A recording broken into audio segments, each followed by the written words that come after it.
Welcome to a football show here on the 440 Sports Network. I am Braden Gall. That is Paul Kuharsky. We are brought to you by Sinkers Beverages and Shotgun Willie's Barbecue. Paul, you are not in Nashville. What's up, Paul? How are you? I'm having a little trouble hearing you. I am in Palm Beach, Florida. You got me?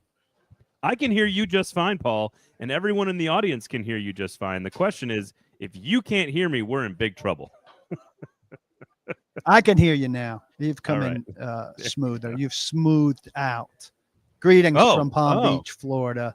The Breakers, a place none of us would ever be able to stay based on the glorious surroundings and price. Yeah, I can. But you know who does stay there?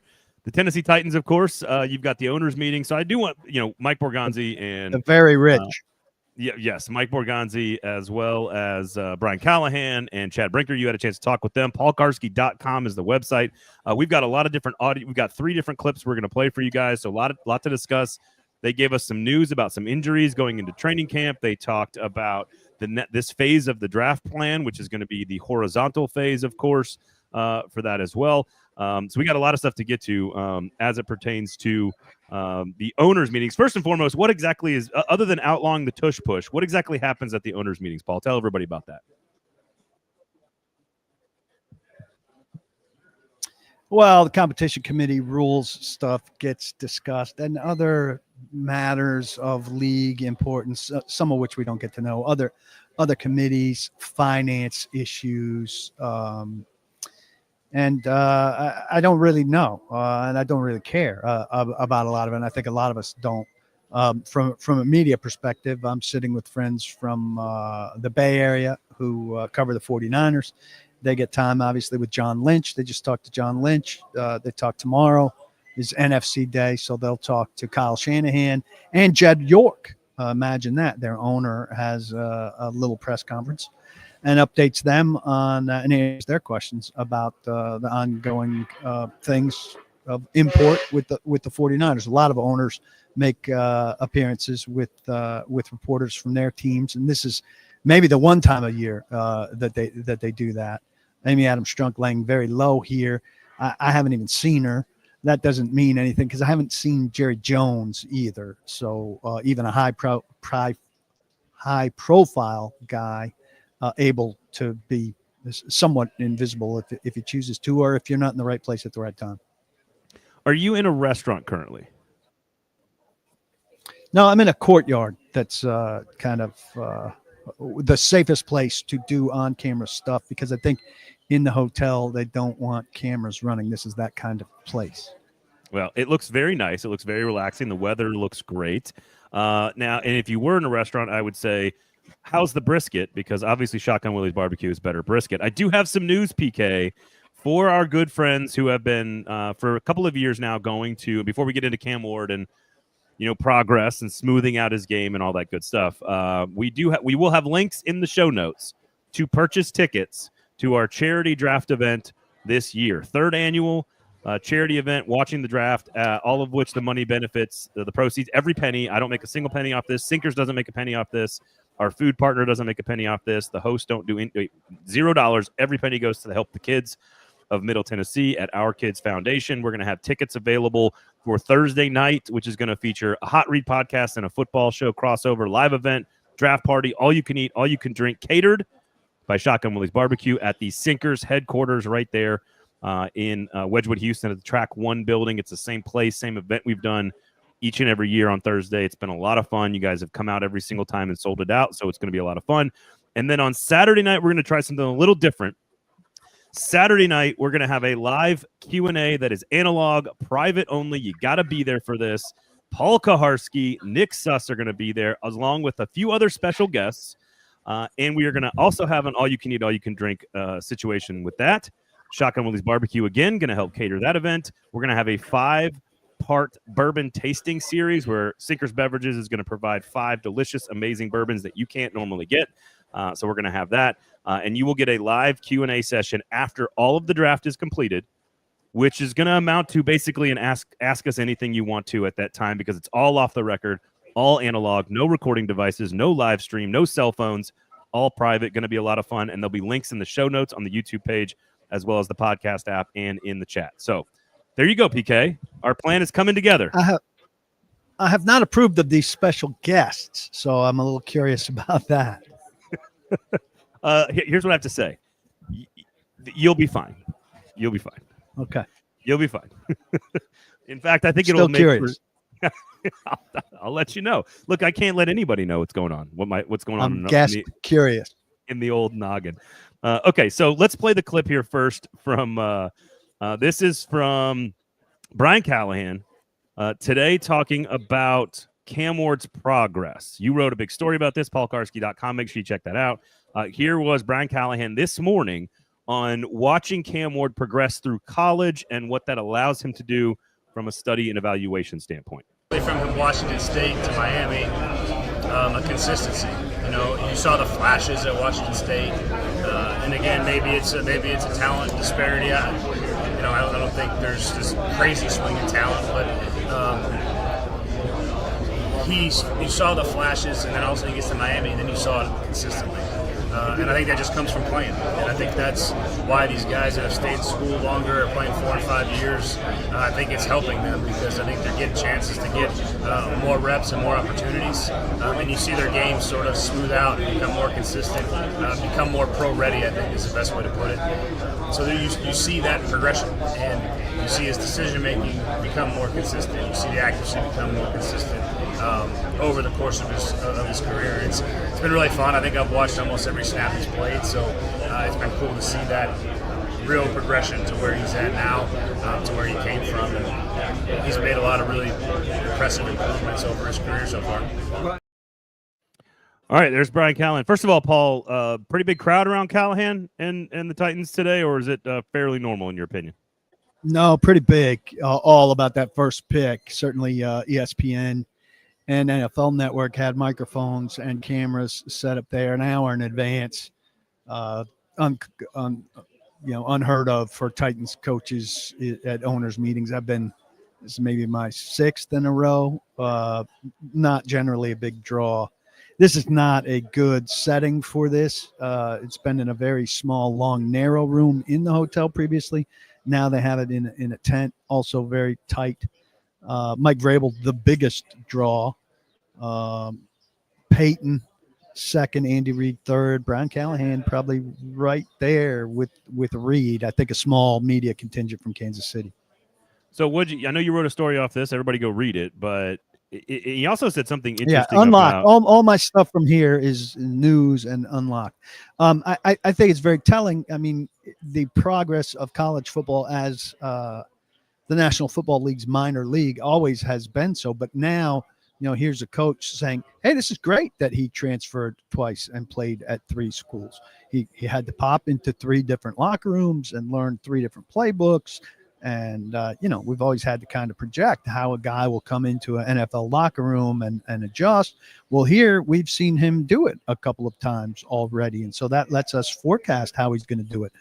We've talked to guys at these other schools, and we've seen how he adjusted to things and how he increasingly got better and put on a better face and played better against better competition and all of that stuff. And it's great for us. It's a benefit for us. So some people may be turned off by this feature of college football, but not us. We love it. Well, and it's interesting. I think adaptability is the word that comes to mind because when he played at Incarnate Word, that's in Texas. Now, technically, he did play for Eric Ward, who was the coach in Incarnate Word and then also the coordinator at Washington State. They had a similar offense, but it is 2 very different cultural situations, right, with different groups of people in a small school, then a Washington State school, and then a Miami school. Totally different everything. Locker room, playbook, quality of athlete, quality of coaching staff, quality of competition. And so it screams adaptability. And I never actually thought, as a college guy, I never thought about, and I don't know if it matters as much for other positions. Like if you draft Abdul Carter, does it matter if he transferred or not? And you drop him into a locker room with grown men, can he adapt? Like, I think it matters more at quarterback, honestly. I think there's also another side to it, and I haven't thought of this in terms of Cam Ward at all, but I looked at a guy like Bo Nix, and I thought, well, he had an easier time coming in because he played in college for 10 years, and teams will catch up to him And I still tend to believe that about Bo Nix. And that's not about his extensive college experience with a couple of transfers. That's more about my perception of his skill set and what Sean Payton's able to do very quickly with the quarterback. But there were a couple guys in last year's draft in Nix and Penix who you could compare to Cam Ward in terms of having served long college tenures and playing in multiple programs. What's interesting about Cam, and this is maybe my college brain speaking here, which is, of course, very lightly recruited player coming out of high school, like not even a 2-star recruit, very little, no offers, basically, kind of the polar opposite of a Bo Nix type of entry into college, but then a very similar career, very similar success. What do you make of how Brian Callahan and Borgonzi are viewing the progress? He just sort of talked about it a little bit there. Accuracy and decision-making are the two questions we've had about him, same questions we've had about Will Levis. Do you have any insight or any feeling about their perception of those traits and how much Cam Ward may have progressed over the time of his career? Well, Callahan wasn't asked specifically about those two things in any way, shape, or form when he answered that question. And those are the two things that he talked specifically about. He mentioned, maybe there's a talent disparity, but then kind of let himself off the hook from Washington State to Miami. I don't know how big the talent disparity is there. Miami did not play any kind of fantastic schedule and didn't see any kind of fantastic competition, but he talked about the progression in decision-making and in accuracy, which are two areas that he's talked about from the very beginning in terms of being important to him, two areas that are generally very important and kind of things that are to a degree written about a quarterback in college that aren't going to change to a drastic degree in the pros. I know people are automatically going to say Josh Allen, he's an exception on the accuracy front, not a rule by any means. And two areas, as you mentioned, that Will Levis really struggled with. And so something that you'd be especially wary of because you want the next guy not to have the same problems as the previous guy. So that's a large reason why I chose that of all the things he talked about today to write about, because those two things are big buzzwords, decision-making and accuracy. And he went out of his way, I don't think consciously, like I said, I'm going to hit on these two things because they're issues, but those are places that he very casually went talking about Cam Ward, who, everybody here, is way ahead of the Titans in terms of saying that the Titans are taking this guy. The Titans are still talking about their disciplined process, and they're still going to Colorado to see Sheduer, Sanders, and to see Travis Hunter. And then, they say we'll get to our decision shortly after that. And, I believe, they're a good ways there, but have they nailed it down? Is it written in iron on their wall? No. Well, we'll hear from Callahan talking about sort of the price of the first overall pick and what that means and the calculus that's going through their heads. I know you had a chance to talk to Borgonzi and Callahan and Brinker off to the side, so we'll get to that as well. But here was one more on Callahan and talking about Cam Ward. Here was sort of the kind of the last comments about their process and the touch points and all that stuff. So here was more on Callahan talking Cam Ward. We spent a lot of time with him between the 30 visit, the combine, the pro day, and then the private. So we've had all of our possible touch points. We have a couple more hours of Zoom left to us per league rules, and we'll use all of those touch points that we get. And feel really good about what we've learned and how we've learned it. He's an impressive young man and excited to kind of get through the rest of the process. So, PK, they have a couple of more Zoom calls, I guess, to go with Cam Ward, but they've kind of gotten all the information they can. And what I'm curious about, listening to Borgonzi talk to other folks as well, and we kind of know this since we've all talked to him as well, which is the tape is the tape. They have the evaluation of the tape. Now they're trying to get to know the guy, which they've said a lot lately. And what I'm curious about is it doesn't seem like Cam Ward, the problem is going to be loving ball, right? Like, because that's the thing. You just don't know how committed a guy is. What's the work ethic going to be like? How much does he care about this stuff? Jake Locker famously didn't love the sport as much as maybe everybody thought he did. It seems like with Cam, though, that everybody knows how fiery and confident and sort of the teammate and sort of elevating people around him. It seems like this guy loves ball and is not going to get lost, even though I did find it interesting that Callahan said, let me make sure I get the quote right. He was talking about Sheduer Sanders, and he said he's confident without being over the top.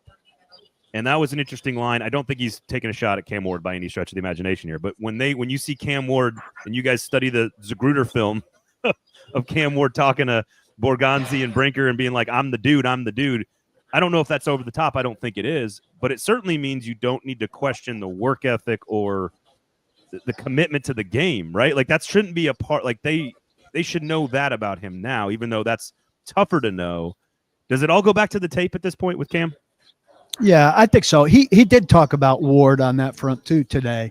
Somebody asked him about that. I'm solidifying it today line that he offered when he had that rollout at the pro day that took him right to Borgonzi and Brinker on the sideline. So he took a couple extra steps and said, I'm solidifying it today, which I thought was great. Classic moment in a workout that's not, super serious. It's not real football. It's a scripted, rehearsed thing. And he threw off a funny one-liner. And I wrote, if he's the pick, which I think he's going to be, and if he's a success, maybe we look back and that's where his mythology begins. If he becomes any kind of Titans legend. And that's what Callahan said. Like, he was asked, I don't know if the tone of the question quite was if it was a problem or too cocky or anything like that, but he answered it as if that's how it was asked. And he said, I like that confidence. There's nothing wrong with that in the moment. I like that out of a guy. And I think that's a good answer. And I think it's appropriate. And, the Sheduer, some of the Sheduer stuff he talked about, the Sheduer questions he would ask, obviously from somebody that was working on a son of a coach angle.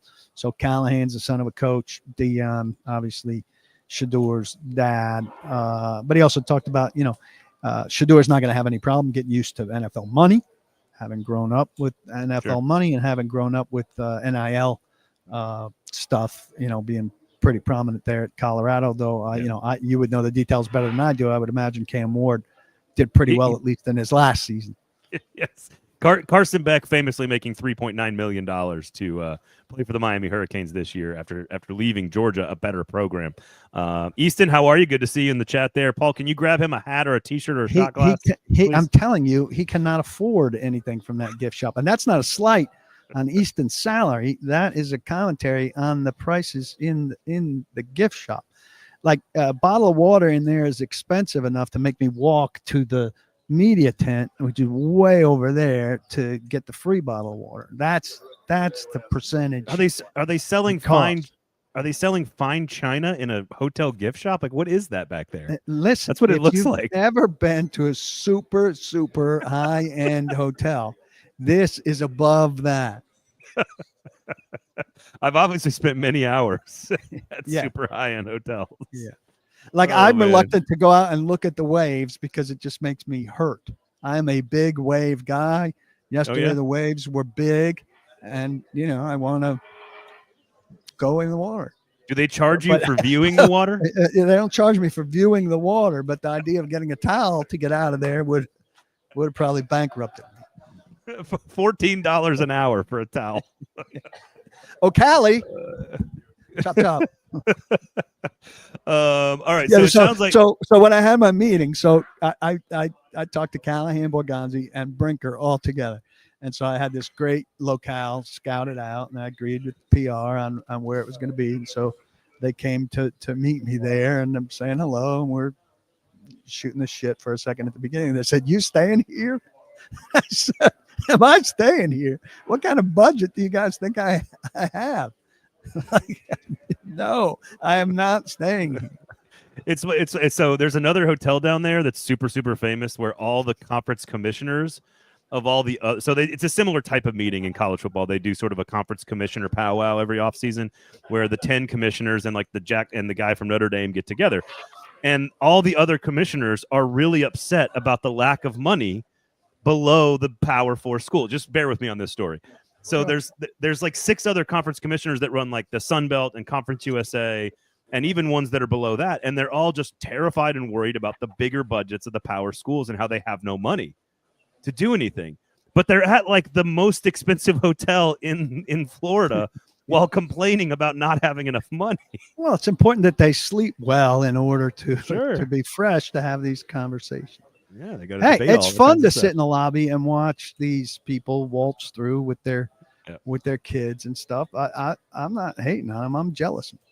Okay, look, this is why I've never once, my bleeding heart has never once gone out to a college or professional football coach for the amount of work they have to do. It's a lot of work. It's a lot of stress. It's a lot of this. It's a lot of that. They are all handsomely compensated, and that is not the person I'm worried about in all of this stuff. Okay, so we're talking about money here. We might as well talk about prices, and that is, of course, the cost of the number 1 pick. And so let's start with Brian Callahan's conversation. We'll get into your conversation, but this was Brian Callahan on sort of the value of a franchise quarterback and what it means in terms of the calculus of making a decision to trade or draft a quarterback with the number 1 pick. I think you do your due diligence and you weigh whatever it is that's being presented. If it's something that you feel like is beyond the value that you would ever have thought you would get, that's one thing. But then you also have to look at what is a potential franchise quarterback look like. And if you think they're that good and they're that type of player, those guys to me are priceless. There is no price that you can put on those type of players if you think they're that caliber of quarterback. So that's what you look at, and you got to balance all those things, and you got to figure out if there is a price that's being offered, is that what you want to do, and then is the quarterback worth passing on whatever that price would be. So I think it's mainly a quarterback-driven thing more than anything else when you're looking at that spot. But yeah, there could potentially be some offers, and those are things we got to look at when they come. All right, there's Brian Callahan. First and foremost, they're going to go to Colorado. They're not going to go to the Pro Day on Friday the 4th. They're going to be at no, they are just I think Callahan and Borgonzi and not okay. Well, yeah. It sounds like they're all going to be there, of course, for the private workout on the 9th, which is next week for Sheduer Sanders. So you had a chance to talk to these guys as well. They're still open for business. They claim they're about 2 weeks away from making a decision. Very much about the process. We're going to go through the process, due diligence, et cetera, et cetera, et cetera. Anything to glean or read out from those comments from Callahan or your conversations as well? Well, no, I think we've been saying this all along. If you love the quarterback at 1, and this is why, it was dismissive of people saying, well, they have to pretend to love him at least to increase the trade value of the pick, which I think is backward thinking. If you do love him at number 1, then you're not going to trade the pick. And that's what Borgonzi and Callahan both have said here. If we love a quarterback at number 1, we won't trade number 1. We'll take the quarterback. You don't trade out of a franchise quarterback, which is common sense and which we've all said. And now they have said it. So it's on the record from the people, particularly Borgonzi, the person who's ultimately, making the choice so long as Brinker is on board with him. And in talking to Brinker and Borgonzi together, they're definitely, married on this process. Do you have any insight at all into what you think Sean's asking? Do you actually think that they're asking for 3 first-round picks? Seems like a hefty price for this year's class. I think it depends on where they're asking that from. If they're moving down to 12, maybe 3 first-round picks is what you ask for just to get the ball rolling. 2 is more likely. I think 1 if you're moving down to 6 or 7, and maybe none if you're moving down to 3. Do you have any idea in terms of what a package would look like that would be over the top of the value that they're referring to in these comments? I don't think they're asking. I think they're drafting Cam Ward, increasingly. And I don't think those conversations are going on now. I think they've basically said, we're going to wait until we finish this process and decide what we want to do, and then we're going to go forward. And I think based on what we just said, if they decide that they're drafting Cam Ward at number 1, they're not making calls. They're fielding calls. And I asked Borgonzi. So there's a scenario where you take calls and you say, we're not open for business. And he said, yes. So I think that's probably the most likely scenario. They decide that Cam Ward's their guy. They take calls. They listen to what people have to say, but it would take, like Callahan saying, something really outrageous to get them to move out of there, because there's nothing more valuable in football than a franchise quarterback. And if they believe he's a franchise quarterback, well, who's trading their friend? Are you trading Joe Burrow for 3 ones? They might. The Bengals might next year, ironically.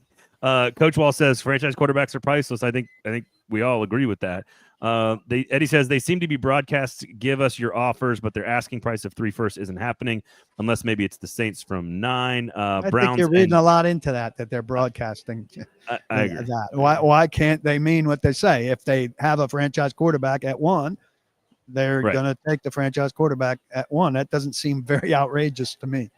Humble Var says Browns and Giants said it's unlikely they trade up. That's also could be. Now that's more likely to be smoke.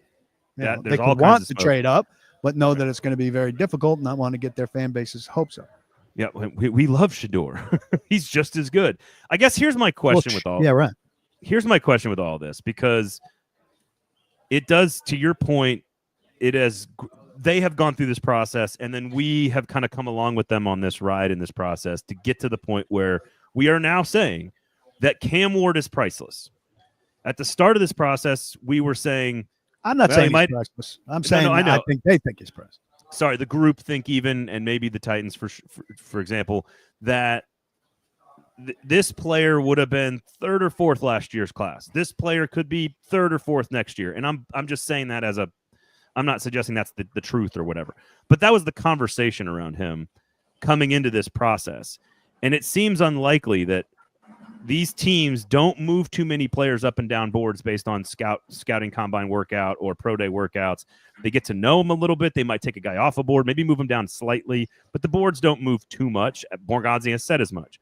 It seems odd to me that we would start this process with, well, we're not sure if he would have been top 3 last year or next year, paraphrasing, and then landed on this guy is so priceless that we cannot take a great offer to move down 2 spots and still take a bona fide superstar in Travis Hunter, let's say. It seems odd to me that we've come that far. That's where I'm getting, I guess. No, I think that's a good point. I think what happens, and this happens annually, and we should always be on the caution for it, is as the calendar shrinks and you get closer to the draft, the perspective shrinks, right? And so where he ranks in last year's draft matters somehow to us in February and March. And you start to get into April, and that matters less and less. And it's more and more about this draft and these people. All that other context doesn't mean a damn thing because it doesn't apply here. You're dealing with this pool of people at this point in time. And so it doesn't matter how he sizes up to Caleb Williams. Right. Until he and Caleb Williams are playing in a game against each other. And even then, obviously, they don't play head to head, but you know what they do with their teams, and the Titans don't play Chicago again, by the big calendar for a while. Now with the new 17th game, it could come up, but you get what I'm saying. The closer you get to it, all that matters is Cam Ward, a franchise quarterback in their eyes, and, what would be the alternative to him? All this periphery stuff about last year, next year matters less and less and less as their time on the clock comes around.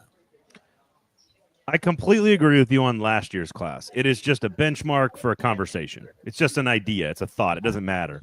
I do think it matters what they think of next year's class. I do think it matters if they look at Cam Ward and they say, we think he's number 2 behind Arch Manning, or we think he's number 4 behind whoever else, or we think he's clearly the best. And that could also dictate where I do think their perception of next year's quarterbacks, but I don't know how much work you can do on that class to give yourself a better view of this. It just seems like an interesting, not a turn, but for Brian Callahan to have told me specifically in the Senior Bowl saying, we knew we were going to take Joe Burrow. That's not what this draft class is for us. To now being like, it is a foregone conclusion by everyone in the media and by people that are in the know, yourself, like they're probably taking Cam Ward now. It just seems interesting to me. That's all. Yeah. Well, and maybe they still surprise us with this discipline and patience, but history tells you, and there have been a lot of smart people drafting at the top as well as a lot of dumb people. The thing you do if you're in this position is you take them and you take your chances. And again, I'll circle back. I've said it here. I've said it on my pod. Like, I don't know how I'm asking them to be that disciplined to see his warts, decide he's not going to be it, to let somebody else have him with the potential for him to pan out, and then to be sure that you're going to hit next year, not knowing your draft standing and all of that stuff. A lot of risk. And so, like, if you measure upsides versus downsides, who's going to blame you for having taken your swing with number one this year on him versus how much are you crucified if you take him and he doesn't, and he pans out, if you don't take him and he pans out for somebody else? Well, and I think, and we've talked about this a lot, and I do think it's, there's a couple of interesting comments here. First of all, Jay says, I bet if we were picking at 3, we'd be in the conversation for trading up. To their exact quotes today, if he is in fact priceless and there is no number, that would be true if you thought Cam Ward was clearly a franchise star and that he was extremely rare commodity that you can't get every time. And back to Jay again, he says, hoping to be in a spot to pick a top quarterback in the future draft is not a strategy. Look at the Browns picking at 2 and might miss on a quarterback. Look at the miracle we needed to be picking at 1 this year. I agree that trying to compare Ward to the future class is tricky, risky, and maybe not as important as just evaluating Ward. But it doesn't mean that they have truly evaluated him to be the guy. Yeah. Like, I think Jay's second thing is better. I mean, they would be talked about from the outside in terms of trading up from 3 to 1. They couldn't do it based on having no third and having no edge rusher, receiver, third safety, inline tight end, big running back, et cetera, et cetera. The big ask, say 3, and teams are more likely to give 2 picks, I guess, as we're talking about first-round picks here from Mr. Sanchez, and it could be a case that they are pricing themselves out on purpose. We will know within a month. I don't think that matters if they're doing it on purpose. If they to your point, all of this comes back to, is Cam Ward the guy? And if you believe that Cam Ward is the guy, then none of this stuff matters. Next year's class doesn't matter. Certainly last year's class doesn't matter. Brian Callahan's second year on the job doesn't matter. It doesn't matter. If you all believe that Cam Ward is a star quarterback, then you don't answer questions about it. You just take the guy. Let's go back to last year. Were there conversations in Chicago about what the Bears should take in an offer for number 1? I mean, Caleb Williams was more clearly the top quarterback, right? But do we think in Chicago they were saying, hey, our roster's pretty bad. What should the Bears fans, were they saying, what should we consider taking from somebody who wants Caleb Williams, who's 5th in the draft right now? There was no such conversation in Chicago. So this is what makes this so fishy to me, is that we started this whole process with, I don't think there's a number 1 pick. I certainly don't think there's a number 1 quarterback. To now it's definitive. I just find that interesting. I'm not saying I'm right here. I could be totally wrong about it. I'm still not sold that it's definitive. What's changed is they've said if he's the guy, it's definitive, which is them saying what we've been saying. So now that's firmed up. Yep. But it's not definitively him. It's possible they look at him and see warts that they don't think are fixable. And you and I have been, I think, at the head of the line of people thinking that that's a possibility. Now there's nothing coming out that's hinting at that anymore. There hasn't been in some time, frankly. And again, I want to be very clear, because I feel like I've gained this like brand of like the anti-Cam Ward guy. I want them to take Cam Ward for my business. Like, that is good for business. Cam Ward being the number 1 pick. It's more interesting. It's more entertaining to watch the games. It's better for content. Like, it's all the things. I'm just saying we don't know. And I guess I'm being a little bit more humble about the fact that I'm just not sure. I just don't know. I think he could be very good. I think the Baker Mayfield line is where I'm at on this. I think he could be Baker Mayfield. And if he's Baker Mayfield or better, then you probably got to take him. If he's below Baker Mayfield, then you probably don't take him. And that's not for us to decide. That's up to them to decide.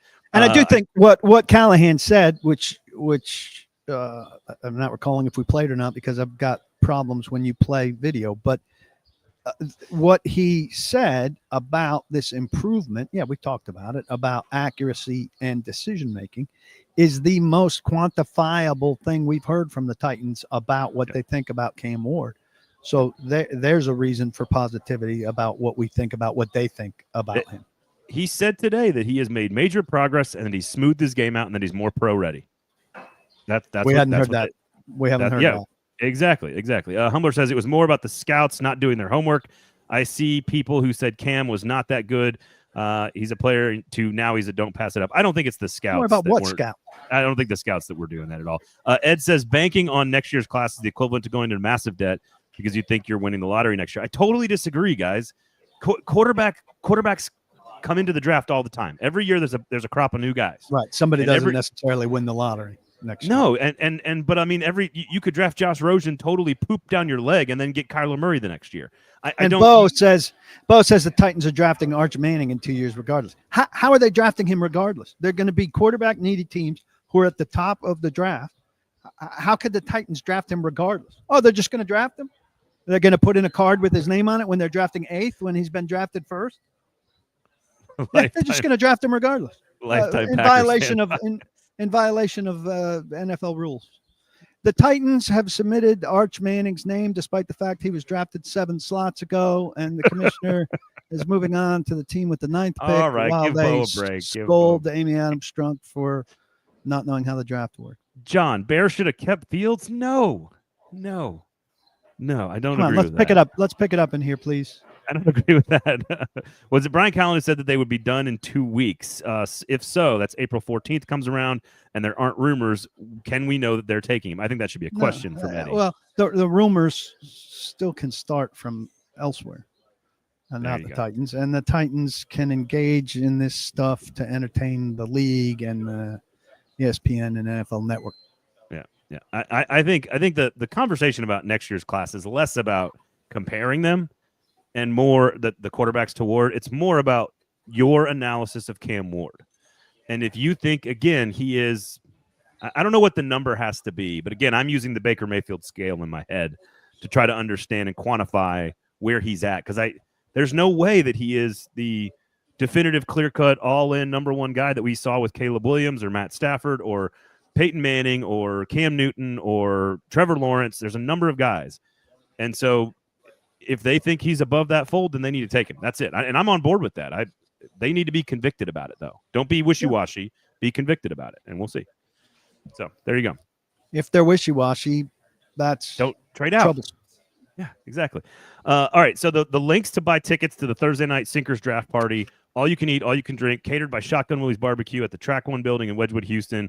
Going to have a live reaction to the Titans' first pick. The tickets, the links are in the show notes for the podcast app and, of course, on YouTube. They're also in the comment section right now, so if you want to go ahead and buy those tickets now, you can. We also have tickets available for the live off-the-record Q&A with Paul Kuharsky and Nick Suss and maybe a few other special guests if Paul Kuharsky allows me to bring other folks into the fold, myself included. There'll be some other 440 hosts meandering around. There's going to be a bourbon tasting with 5 different bourbons. It'll be catered, all you can eat, all you can drink. Going to be a lot of fun.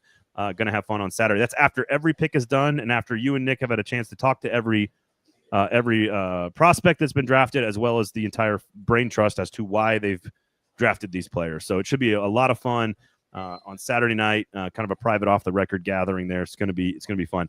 All right, here's the question. We got a couple of other little things here.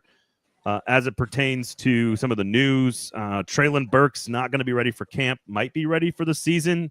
Unsure how much that matters to the team.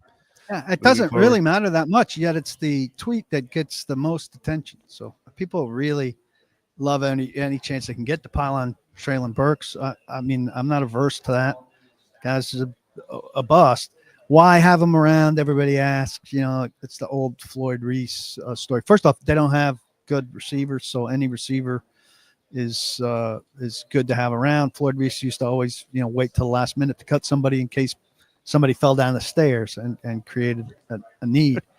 More concerning to me is that they told me that Nick Petit-Frere is right now a competitor for swing tackle. Now I would hope they do better than that. Blake Hance, apparently not a shoe-in to be swing tackle.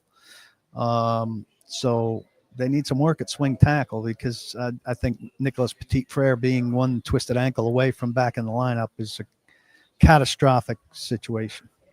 You don't think that you don't think Bill Callahan's done work with him and finally realized all of his 5-star potential? I think he needs to go the way of Dennis Daly and Andre Dillard after 1 year, and he's had 3. Bryce Oliver, wide receiver 2? ? I think Bryce Oliver is going to get every chance to be a prominent person and take the NWI role and bring more speed to it. But we'll remember NWI, after his first year, and I think that would be a reasonable expectation. You need a draft pick to be wide receiver 2 and let Bryce Oliver kind of trade off with Jefferson. I would hope that would be tops for Jefferson, and hopefully, if Oliver really panned out, he could be 3. That'd be great. I do see the same behind the scenes conversations and then media conversations that happened around NWI coming up in through the ranks. It does feel like the same conversations are happening about Bryce Oliver. He got into some games late last year, made a couple of plays. He was very good in camp at the beginning of the year. They clearly felt comfortable letting Nick Westbrook-Akine walk for a very small salary without a lot of options to replace him. So they must feel good about him. And certainly they said some nice things about him today. Got some more questions for you here. John says, do you think that the value of the number 1 pick goes up or closer to the draft or down? That's a good question. I don't know, to be honest with you. I think it becomes more real closer to the draft. I think it's all fiction at this point. I don't think there's any concrete existence of a value at this stage. L'Jarius Sneed looks like he will be ready for training camp. I would hope. They need to get something out of him if they're not going to get a draft pick in the 3rd round this year. Absolutely, and I think he's motivated to prove that it was an injury and there was no lack of motivation and all of that stuff, which became a popular but unfounded buzz amongst fans last year. I would expect him to really bust it. Now, I don't know how much training camp you're going to get out of him, not based on the quad, but back based on the knee. But we will see. And Jay says Sneed was a terrible deal. If Sneed has a great year this year, is he still a terrible deal? I think people will size that up again. Good question here from Coach Wills. What is a good season then for Sneed at this point? Starting all the games?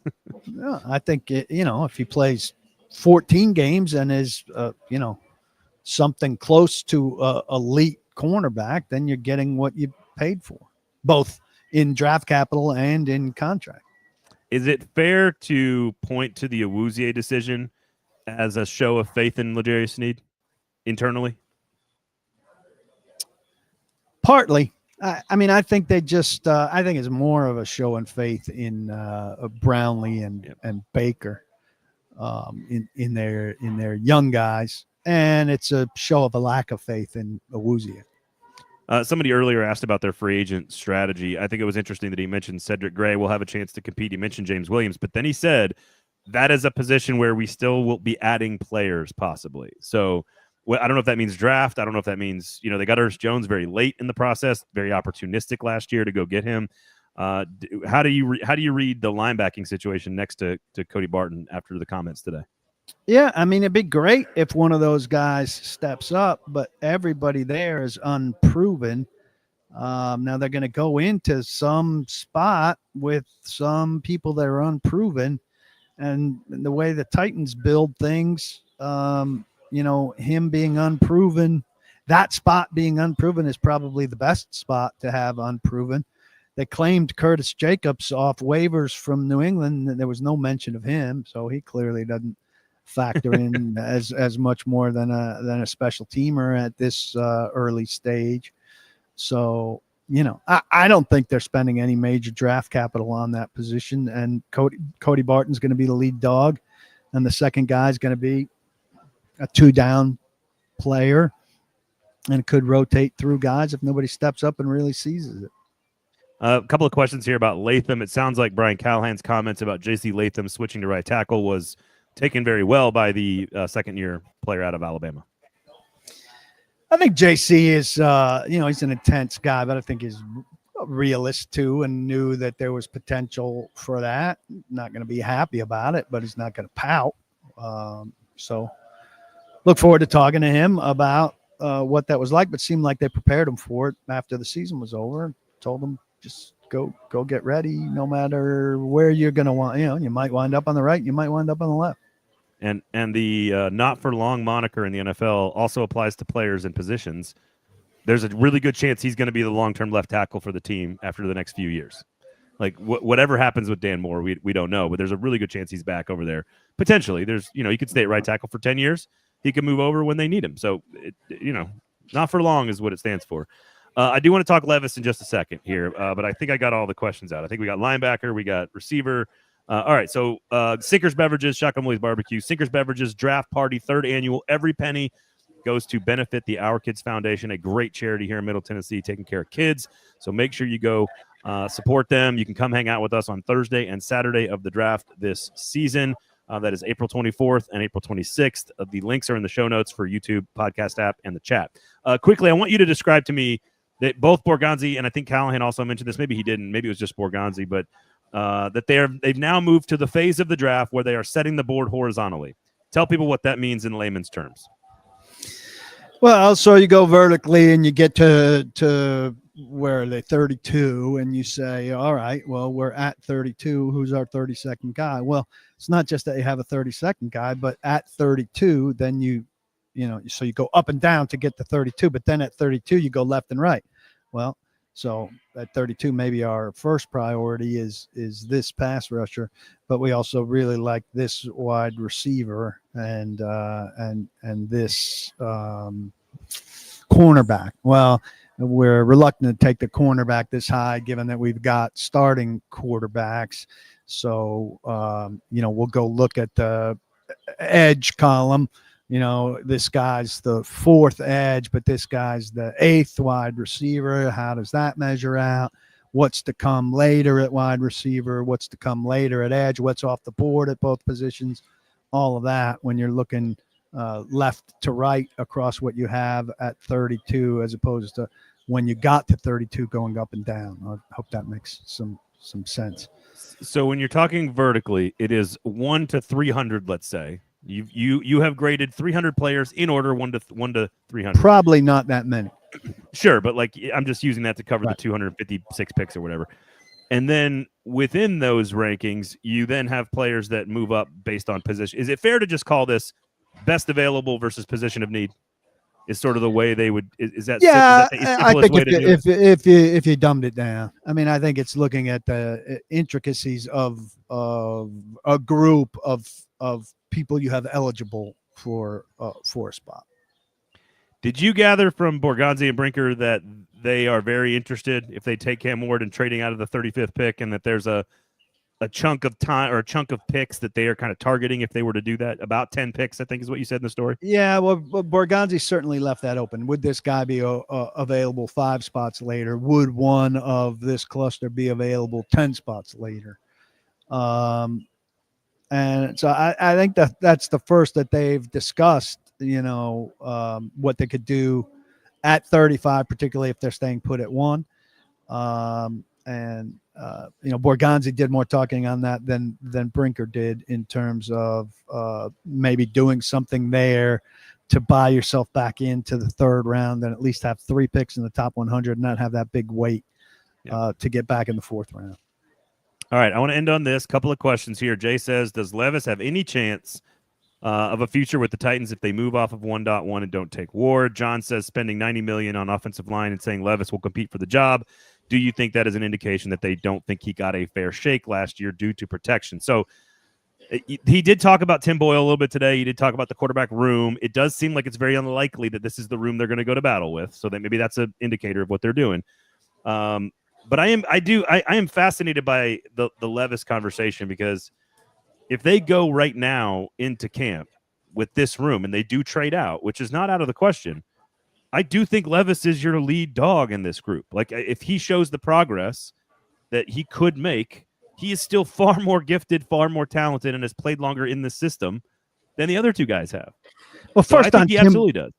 first on Tim Boyle, he said, he was talking about the upside of Tim Boyle, and I said he hasn't had any success, and he said in games. It's like, yeah, that's where you look for success in games. He was talking about, you look at the tape very finely, and you find things. Well, sure, you take a shit quarterback and you look at him really, really closely, and you're desperate. You want to find some things to like. You can find some things to like. If Tim Boyle winds up taking a snap for the Tennessee Titans that's meaningful, they are in dire trouble. This guy is atrocious. Worse than Brandon Allen, in your opinion, huh? Oh my God, Okay. varsity and JV. Right. Yeah, he's awful. Will Levis, is there a case where he's what is that? Any chance of a future with the Titans? I mean, he's got a chance to be the starting quarterback this year, and he's definitely got a chance to be the backup quarterback this year. So if you're talking about a future this season, absolutely, he's got a way better chance of being on this team than not. I don't think they're giving him away for free or cutting him with ease unless Brandon Allen just lights it up in training camp and Will Levis just annoys the hell out of them. And I don't see either of those circumstances panning out. So, yes.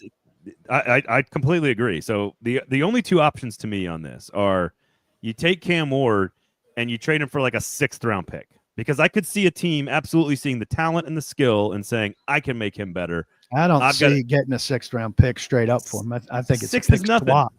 A 6 for a 5th, I think would be maximum value. I think, and they told Jim Wyatt.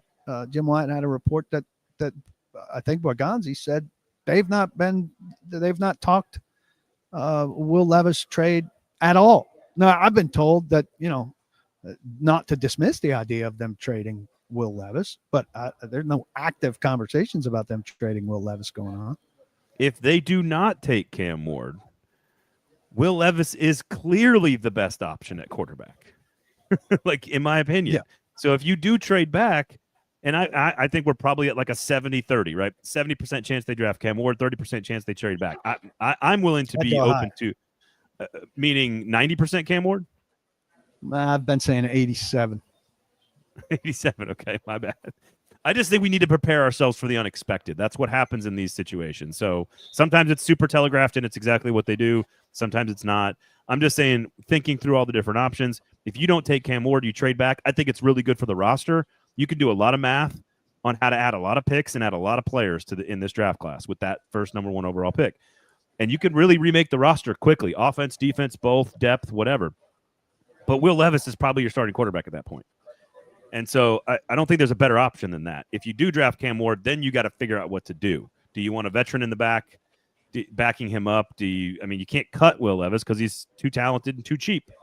So I do think a trade's possible. I just think you wait till camp and a team gets desperate because somebody got hurt, and all of a sudden you can get a 5th or 6th round pick for him. I do think somebody would throw a late pick at you for a talented young player who hasn't really gotten, as we've seen young quarterbacks go to other places and develop, Borgonzi said that yes, when I said, is there a scenario where you'd go forward with the 3 quarterbacks on your roster? Now, I don't know that he could say no, but that's a somewhat realistic scenario. So, okay. All right, go grab one of those $14 an hour towels and enjoy some of those big waves that they will allow you to look at for doing all that work you're doing. I may walk past on my way out, though my way out is that way and the beach is that way. Could be extra steps for no reason. Well, hey, walking around is not too bad down there with nice weather and the sunshine. So paulkarski.com is the website. Make sure you check that out. Sinkers Beverages, Shotgun Willie's Barbecue. Our draft party is up and running. The information will give you more and more details as we get closer and closer, but you can go buy tickets right now. Those links are available. All the money goes to charity, so come on out, have a good time, and support a good cause. Eat good food, drink good beverages, and have a good time. as well. We do appreciate all you guys for hanging out and listening. Paul, safe travels, getting back. When do you get back, my guy? Tomorrow afternoon, so I'll listen to some NFC coaches, ask a few questions, and then deal with traffic to get from East Palm Beach to Fort Lauderdale, which is not the best. Safe travels, my guy. Thank you to all the commenters for hanging out with us. Good to see you all, of course. And Nick and I will be back on Thursday again. Sinkers Beverages draft party tickets are available. Come grab them. You're going to have a good time. I promise you it's going to be a great time. We always have fun. 3rd annual, and help some kids, you guys. For Paul, I am Braden. Thanks for listening. Thanks for hanging out. We'll talk to you next time.